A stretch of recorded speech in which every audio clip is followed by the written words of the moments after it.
Assalamualaikum warahmatullahi wabarakatuh. Kali ini kita masuk ke pertemuan ke-11 dan 12 untuk sewerage dan drainase berkelanjutan. Jadi kita gabung dua karena materialnya ini kebanyakan hanya contoh soal di pertemuan 11 dan contoh soal di pertemuan 12. Pertemuan 11 kita akan bahas aliran seragam di saluran terbuka, rumus Cesi, Manning, dan contoh soal. Sebagian sudah dibahas di pertemuan sebelumnya. Pertemuan 12 juga masih ada di sini. Contoh soal untuk Manning. Saluran terbuka berbentuk trapesium terbuat dari tanah dengan N atau koefisien Manningnya 0,022, lebarnya 10 meter, dan kemiringan tebing 1:M, yaitu vertikal banding horizontal dengan M-nya 2. Ini ya. Apabila kemiringan dasar saluran adalah 0,0001, ini I-nya atau slope-nya, dan kedalaman aliran adalah 2, Y-nya ya. Hitung debit aliran, dia tanya berarti Q. Nah, ini gambarnya. Nah, agak tricky-nya adalah mencari luas tampang. Kamu harus tahu luas tampang trapesium. Apa yang kamu pelajari di sekolah, bisa di SMP atau SMA bisa digunakan. Kalau di sini mungkin sedikit berbeda, tapi intinya sama saja. Bedanya adalah kamu harus tahu dulu kalau dasar bawah itu adalah B. Dasar yang atas, ini panjang yang atas adalah B tambah 2MY. Dari mana ini? Ini berhubungan dengan kemiringan dinding kalau dimisalkan 1:M. Di sini M-nya 2. Saya jelaskan ini dulu ya, cara mencari luas. Nah, sebenarnya luas tampang trapesium itu adalah sisi ini ditambah sisi ini dibagi 2 dikalikan dengan Y. Sisi atas tambah sisi bawah bagi 2 dikalikan Y. Kenapa sisi atas tambah sisi bawah dibagi 2? Untuk mencari rata-rata ya. Ini kan panjang sebelah sama kecil sebelah. Coba bayangkan ini adalah sebuah persegi panjang. Kamu kan tinggal sisi atas kali lebar, ya kan? Tapi karena ini trapesium, kamu nggak bisa ambil satu sisi, tapi harus rata-rata dari sisi atas sama sisi bawah dibagi 2 baru dikalikan Y. Oke, ini bagaimana caranya kalau ada pemisalan 1:M seperti ini. Nah, kita lihat segitiga ini. Ini kan lebar dasar saluran B. Jadi di sini kita belum tahu ini berapa dan ini berapa sisi ini. Tapi kedalamannya kita udah tahu. Jadi kita ambil segitiga di sini, kita bawa ke sini. Nah, kedalamannya adalah Y. Kita belum tahu sisi atas, sisi bawah. Tapi kita ketahui perbandingan antara vertikal dan horizontal adalah 1:M. Kita kembali ke trigonometri dan rumus Pitagoras. Ya, Pitagoras itu tepatnya. Trigonometri itu pakai sin ya. Nah, ini kan 1:M. Kalau ini segitiga ukurannya 1 dan ini M, maka sisi miringnya adalah berapa? Pitagoras. Ingat, akar dari M kuadrat ditambah 1 kuadrat, ya kan? Nah, bagaimana? Apakah ini bisa kita gunakan di sini? Bisa, tapi harus ini dikalikan dengan Y. Ya, jadi seperti ini. Nah, angka ini dikalikan sama Y-nya. Karena ini tanpa dimensi, tanpa ukuran, hanya perbandingan. Kalau Y kan sudah ada ukuran, sehingga kalau mau tahu ini sudah ada ukuran, sehingga ketika mau kita terapkan di sini harus ada ukuran juga, ukuran perbandingannya terhadap Y. Oke. Nah, atau dengan kata lain, ini kan vertikal banding horizontal. Kalau vertikalnya 1, kalau vertikalnya 1, maka horizontalnya M. Nah, kita lihat di sini berlaku untuk segitiga ini kan. Kalau vertikalnya 1, maka yang datarnya M. Kalau vertikalnya Y, yang datarnya berapa dong? M dikalikan Y. Nah, ini dia. Ini dia. Dan yang mereng tadi kan sudah kita kalikan akar M kuadrat tambah 1 kuadrat dikalikan Y. Ini dia. Ini benar nggak? Benar dong. Kita buktikan dengan rumus Pitagoras. Seharusnya ini adalah ini kuadrat ditambah ini kuadrat, ya kan? Nah, kita akarnya, tapi diambil akarnya. Nah ini dah kita akarkan. Yang ini kuadrat, MY kuadrat, ditambah yang ini kuadrat, Y kuadrat. Ini kalau kita jabarkan akan menjadi M kuadrat kali Y kuadrat tambah Y kuadrat. Nah ini bisa kita keluarkan Y kuadratnya. Di dalam kurung tinggallah M kuadrat tambah 1. Nah kalau kayak gini, karena ini perkalian, bisa kita pisahkan. Bisa kita pisahkan akar M kuadrat tambah 1 kuadrat kali akar Y kuadrat. Nah akar Y kuadrat ini adalah Y. Berarti akar M kuadrat tambah 1 kuadrat dikalikan Y. Nah ini kan sama, Y nya di depan tapi yang ini. Jadi sudah benar. Oke, kita lanjutkan untuk membahas soal. Luas tampang basah B tambah 2 MY kali setengah Y. Nah, ingat tadi rumus trapesium, luas tampang trapesium, sisi atas tambah sisi bawah dibagi 2 dikalikan Y. Nah, tinggal dijumlahin aja ini. B ditambah B tambah 2 MY dikalikan setengah baru dikalikan Y. Nah, ini. Masukkan semua yang diketahui. B-nya 10, M-nya adalah 2, Y-nya adalah 2, kalikan setengah, Y-nya adalah 2, dapatlah 28 meter kuadrat. Ini luas tampang A.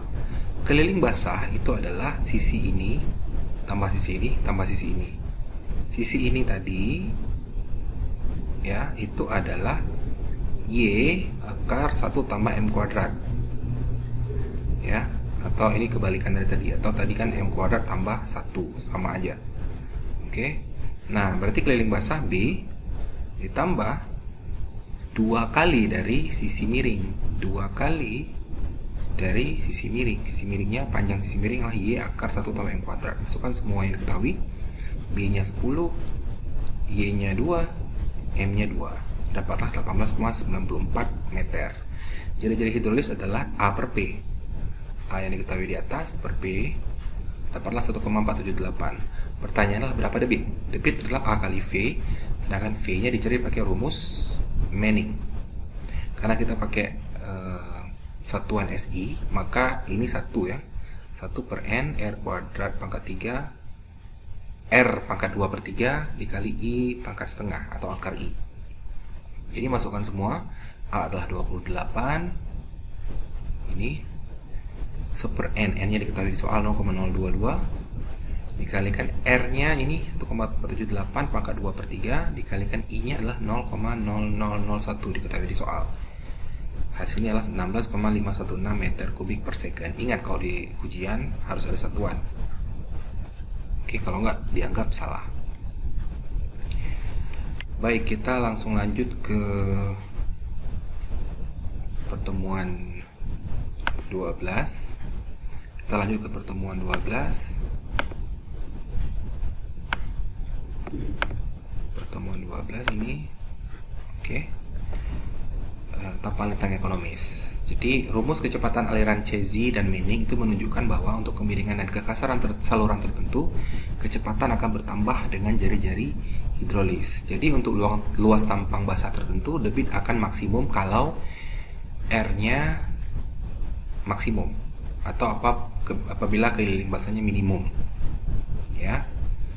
Dengan kata lain, untuk debit aliran tertentu, luas tampang lintang saluran A akan minimum kalau salurannya nilai R-nya maksimum atau P-nya minimum. Ini dari rumus ini. Kalau mau R maksimum, tentu P-nya minimum. Kalau kecil P, R-nya kan besar karena berbanding terbalik ya. Tampang lintang saluran seperti ini disebut tampang saluran ekonomis untuk luas tampang tertentu. Dalam mendesain drainase konvensional saluran terbuka itu kita tentu pengennya yang ekonomis. Kita buat biayanya ekonomis, dari segi energi juga ekonomis, sehingga kita perlu mencari tampang lintang ekonomis agar bisa mendesain berapa ukuran drainase kita yang paling ekonomis. Nah, ini banyak penurunan rumus, nanti kamu silakan telusuri sendiri. Saya hanya akan jelaskan atau highlight di tempat-tempat yang penting saja. Ini adalah contoh pencarian saluran ekonomis berbentuk trapesium. Oke, A-nya adalah Y, B tambah MY. Ini harus dihafal ya, harus diingat. Kalau ini pakai konsep seperti buku ini, ada perbandingan antara vertikal dan horizontal dengan 1:M. Jadi ini harus diingat. Ya, apa bedanya dengan rumus yang tadi, Pak? Sama aja, ini sudah disederhanakan. Di pertemuan 11 ada pencarian A. Kalau dijabarkan akan dapatnya seperti ini. Nah, akan saya jelaskan lagi di contoh soal. Kemudian keliling basah itu adalah B tambah 2 kali Y akar 1 tambah M kuadrat. Ini sudah di bagian contoh soal kemarin juga, di pertemuan 11. B tambah 2 kali ini. Sisi ini panjangnya adalah Y akar 1 tambah M kuadrat. Kalau R kan A per B. Jadi tinggal masukkan aja A-nya ini, B-nya ini. Nah, ini adalah penurunan rumusnya. Saya nggak bahas lebih lanjut, kamu silakan telusuri sendiri. Intinya hasilnya adalah ini. Lebar muka air 2Y akar 1 tambah M kuadrat. Ini adalah syarat tampang lintang ekonomis untuk saluran trapesium. Lebar muka airnya adalah 2Y akar 1 tambah M kuadrat. Oke. Dan kalau ditelusuri, ini cara yang kedua. Kalau nilai M-nya atau kemiringan horizontalnya itu variabel, didiferensialkan, didapatkan. Kalau mau tampangnya ekonomis, maka nilai M harus 1/akar 3, atau sudut yang dibentuk di trapesium adalah 60 derajat.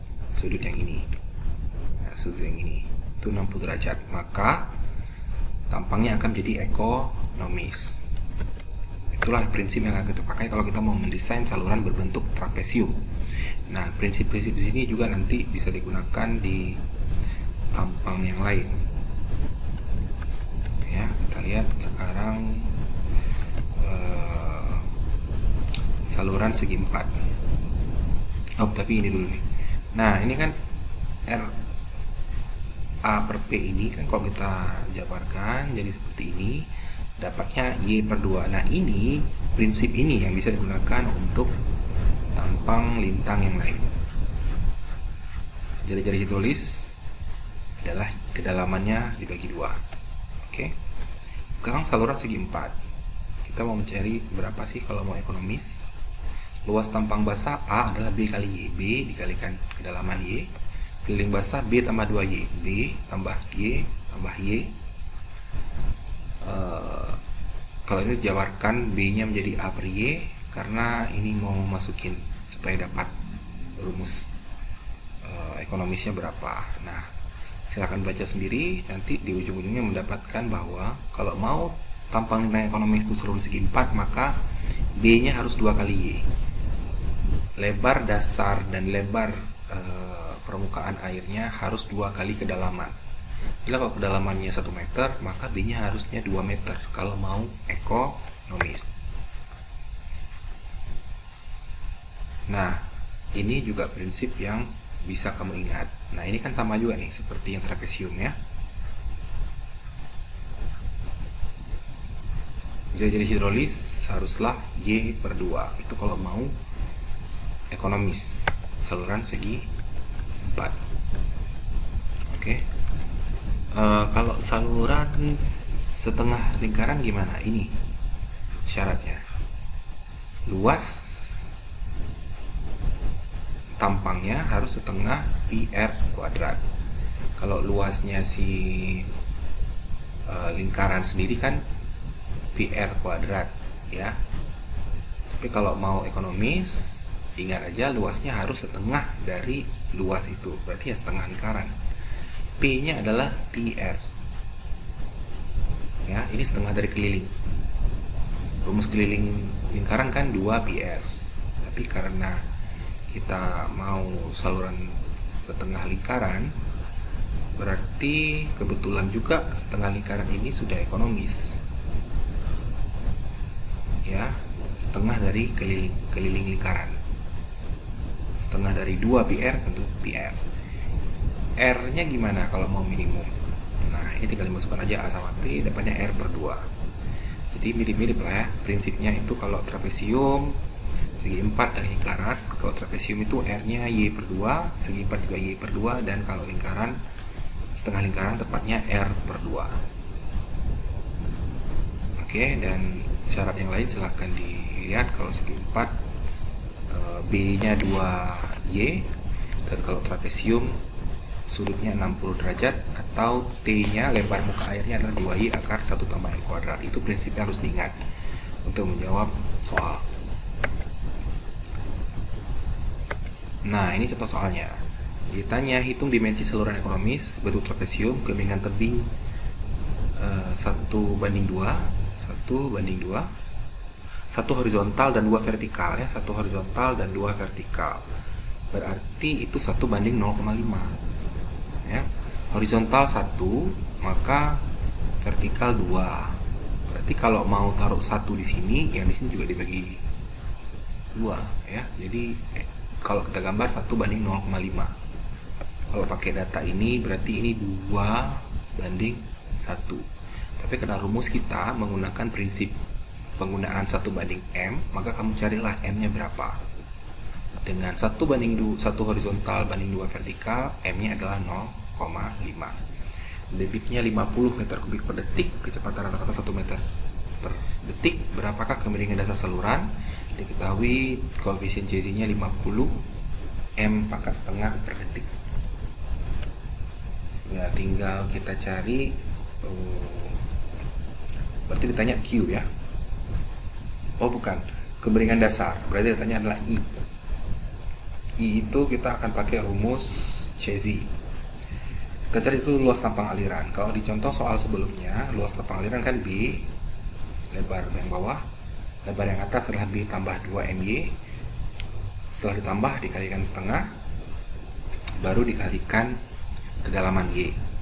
Nah, ini bisa dijabarkan lagi. Ini kan 2B tambah 2MY. Ini kali setengah Y. Ini kan 2, ini bisa hilang dari setengah, sehingga tinggallah B tambah MY kali Y. Nah, ini lebih singkat lagi. Ini boleh kamu ingat. Jadi, luas tampang aliran A, B tambah MY kali Y sama dengan, masukkan yang diketahui. Yang diketahui di sini cuma M. Ya, Y-nya kita belum tahu. Masukkan aja. Luas tampang aliran kalau dihitung berdasarkan persamaan kontinuitas kan Q sama dengan A kali V, maka A Q per V. Q-nya diketahui, V-nya diketahui, dapatlah 50 M kuadrat. Nah, luas tampang kan sama harusnya, sehingga yang ini disama dengankan ini. Ini dia. Ya, simpan dulu persamaan 3-nya ini. Persyaratan saluran ekonomis bentuk trapesium itu syaratnya adalah ini. Ya. Nah, B tambah 2MY ini adalah T. Kalau kamu ingat, kalau tadi kamu hafalnya atau ingatnya adalah T sama dengan 2Y akar M kuadrat tambah 1. T itu kan ini dia, B tambah 2MY. Ya, jadi sama aja. Syarat ekonomis untuk trapesium ini salah satu syaratnya. Masukkan yang kamu ketahui semuanya, diketahui M, jadilah seperti ini. Dari ini kita bisa sederhanakan, kita lanjutkan. Jadi dapatnya B sama dengan 1,24 Y. Kita masukkan saja persamaan 4 ke persamaan 3. Nah, persamaan 4 ini ke persamaan 3. Ini B 1,24 Y. Jadi kalau ada B ganti dengan 1,24 Y. 1,24 Y ini masukkan ke sini. Kalau kamu sederhanakan nanti dapatnya Y-nya adalah 5,36 meter. Tadi kan B adalah 1,24 Y. Jadi nilainya karena Y sudah diketahui, 1,24 dikalikan 5,36 dapatnya 6,65. Kemudian pertanyaannya adalah kita ditanya kemiringan dasar saluran. Ingat lagi syarat tampang ekonomis untuk trapesium R sama dengan Y per 2. Y-nya sudah diketahui. Berarti tinggal cari aja.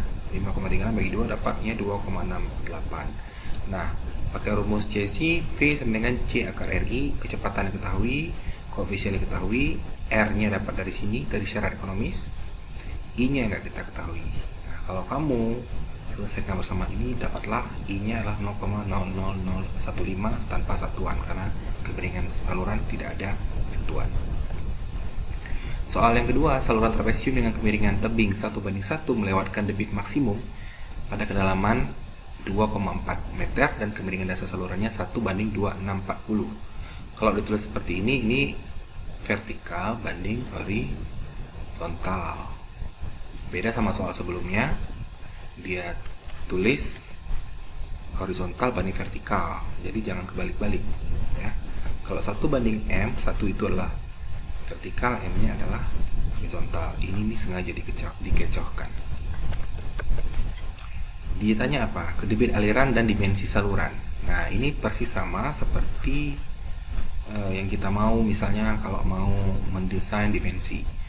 Ini pakai rumus Manning karena diketahui koefisien Manningnya adalah 0,02. Untuk saluran ekonomis bentuk trapesium, ini syaratnya. Yang pertama, T sama dengan 2Y akar M kuadrat tambah 1. T itu adalah ini tambah 2MY. Masukkan yang kamu ketahui, M-nya 1, Y-nya 2,4, Y-nya 2,4, M-nya adalah 1. Kamu selesaikan, dapatlah B-nya 1,988 meter. Syarat ekonomis kedua, R sama dengan 2Y. R sama dengan Y per 2, yang betul. Y-nya kan sudah diketahui di soal 2,4 bagi 2 berarti 1,2. Carilah luas tampang aliran. Luas tampang aliran ini seperti yang udah tahu, B ditambah B tambah 2Y. B tambah MY. Sorry. Ini M-nya 2, Y-nya 2,4, B-nya adalah 1,988 bagi 2, kemudian dikalikan sama kedalamannya Y. Jadi dapatnya 10,53 M kuadrat. Kita ditanyakan adalah Q, cari V-nya dulu dengan rumus Manning. V-nya 1/N R pangkat 2 per 3 kali I pangkat setengah. N-nya adalah 0,02, masukkan 0,02. R-nya adalah 1,2, ini pangkat 2 per 3. I-nya adalah 1 banding 2640 kalau diketahui di soal. Jadi boleh aja langsung kemiringannya 1 banding 2640 dimasukkan ke perhitungan, atau didesimalkan juga boleh. Pangkat setengah, dapatnya adalah kecepatannya adalah 1,1 meter per detik. Debitnya tinggal Q dengan luas tampang dikalikan kecepatan aliran. Luas tampangnya sudah kamu tahu 10,53 dan debit alirannya adalah 1,1. Dapatlah Q-nya 11,58 meter kubik per detik. Sekian, sampai jumpa di pertemuan berikutnya. Assalamualaikum warahmatullahi wabarakatuh.